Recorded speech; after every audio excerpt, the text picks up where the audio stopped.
Okay.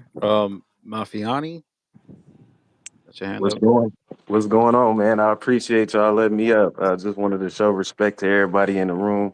Elliott, just got two quick questions for you, man. The first question was, when it comes to the future of labels, what do you see as the future of major labels in the industry right now, where many artists are finding success independently?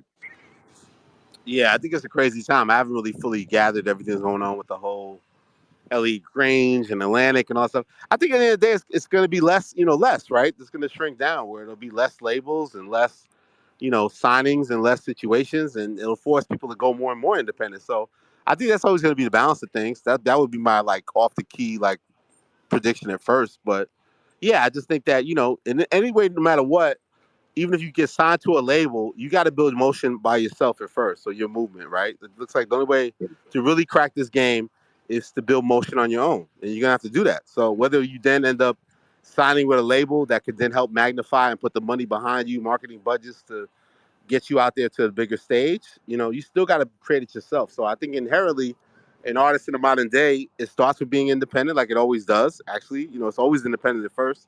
No one signs you, and you got to figure out what you want to do and build your right team around you. Find those creative people around you that could elevate you and support you and present yourself to the world. And then, whether that validation then comes from signing to a label, time will tell. But it all starts independent for everybody, really.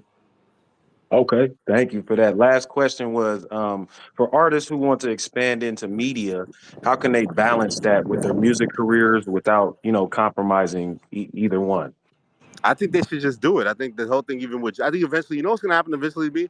I think Joe's just going to start doing music again and still be Joe, the podcast king. He doesn't, I don't see it as an either or. I see it like, I would encourage artists to use platforms like podcasting to be part of what you do too. If that's what you're good at, like Wale or somebody like that, I always encourage him. Like, I'd like to hear him do something regularly, or even like doing a podcast, maybe limited edition podcast series around the release of an album. So I think all those things are available to you. I think it's really just comes down to, is the quality of work good? Is it good or not? If it isn't good, then don't do it. If it's good, fucking do it. I think Joe Budden can still make a good song and still deliver a good podcast. So I think we put a lot of barriers that don't necessarily have to exist. Like if the quality's there, the quality's there. So I'm open to, it's going to be more and more podcasts and more people, again, the independent spirit creating media outlets on their own.